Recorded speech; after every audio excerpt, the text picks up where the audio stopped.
Historically, the whole North Shore was considered the ozone woods for the people of New Orleans, and it was looked at as a haven for people to come to get healed.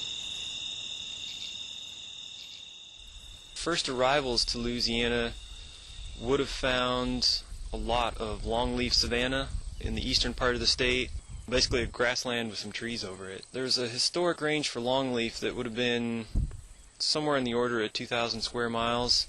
Alabama, Georgia, maybe a little bit of Florida, and then over here into Louisiana and Mississippi, of course, too. And so we're out here with the brush cutter and chainsaw trying to open things back up, reduce the shade, which allows the grass to come back, and then we can get fire back in here and restore the natural fire regime, which most of the plants in here are dependent on fire.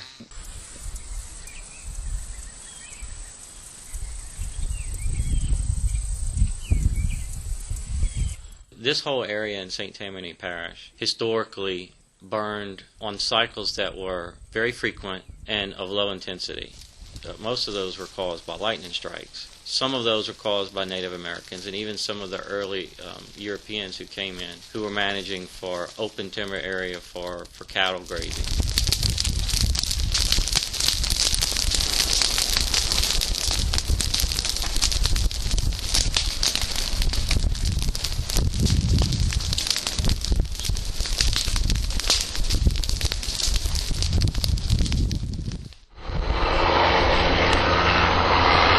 Actually use a helicopter on large areas. It makes it cheaper when you burn large areas with a helicopter.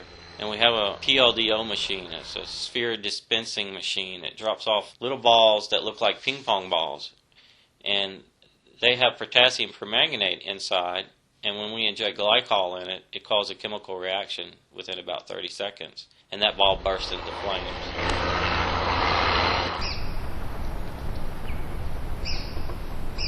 Longleaf pine is a species of plant that has evolved with repetitive low-intensity fires.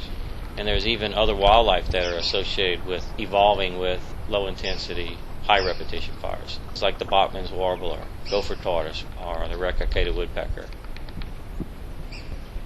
The refuge is on the north shore of Lake Pontchartrain, and it borders the lake from Cane Bayou in Mandeville all the way to Highway 90 east of Slidell. So it's a thin strip.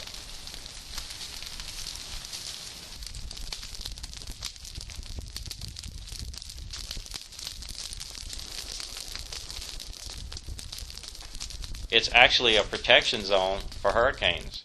The refuge got damaged, but the homes north of the refuge didn't. A lot of homes that were near the refuge did get damaged. So it's like a buffer, but it actually protects all the residents and business areas that are north of it. It's also a place that's right in the mix of a large urban area that's available for the public to use.